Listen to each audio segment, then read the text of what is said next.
Mr Speaker, you know that the National Party's in trouble when they start quoting Margaret Thatcher in defence of democracy. When Margaret Thatcher in defence of democracy, Mr Speaker, this budget was a swindle.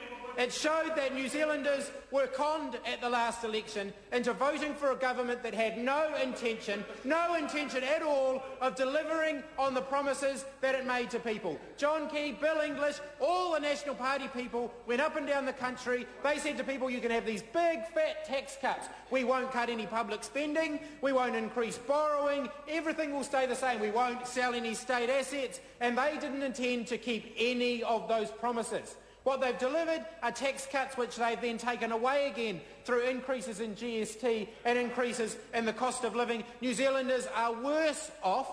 They have increased borrowing. They are cutting public services. And of course, they're lining up the state assets. They're lining up the family silverware for a fire sale. We know that that's what's coming next. They just can't get the terminology right. Bill English is just itching to hawk off Kiwibag and New Zealand Post. So while John Key knows it doesn't poll well, and he's like, Bill, you're spoiling my photo opportunities. Don't keep talking about the plan to sell everything. You're spoiling it all for me.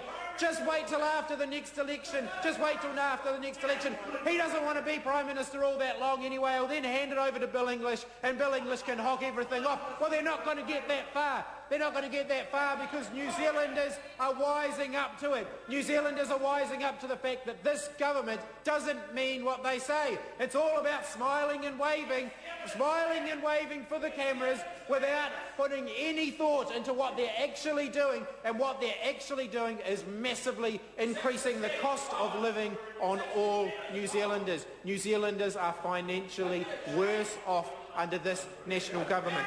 What are the people in my electorate facing?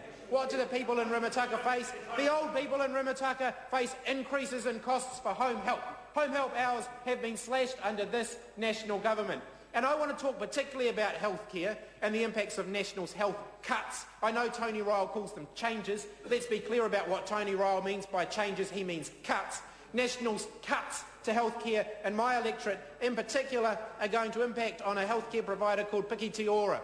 It's a low-cost health provider in Pomare, one of the lower socio-economic areas in my electorate, who have had $300,000 cut from their budget for the next year. $300,000 cut from their budget.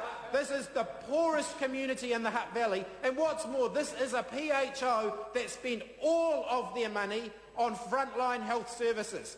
That's $300,000 that Tony Ryle's administration has cut from a frontline health service in the poorest part of my electorate. And I think that's absolutely disgraceful. I guess that's what he meant by focusing on the front line. He was going to focus on the front line with his razor. They were the people that he was going to cut. He knows they don't vote National anyway, so he doesn't actually care about them. He's quite willing to put the boot into the people who rely on that health service. But we will all pay.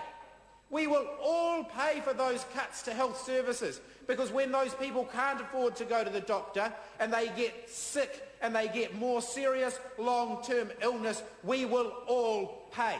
We will pay because there will be more queues at the accident and emergency clinics because they didn't go to the doctor because they couldn't afford it. We will all pay when they end up in the hospital ward with more serious health conditions because they couldn't go to the doctor because they couldn't afford it.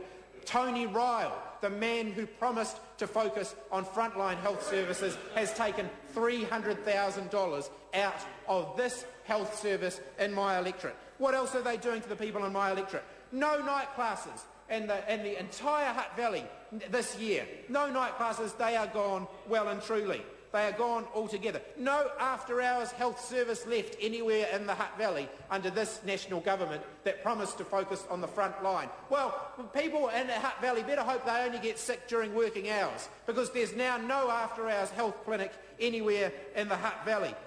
People in my electorate work in the public service. Thousands of jobs have been cut from the public service, despite the fact the national government said that they would not make any cuts to the public service. Thousands of jobs have gone, and people in my electorate suffer from those.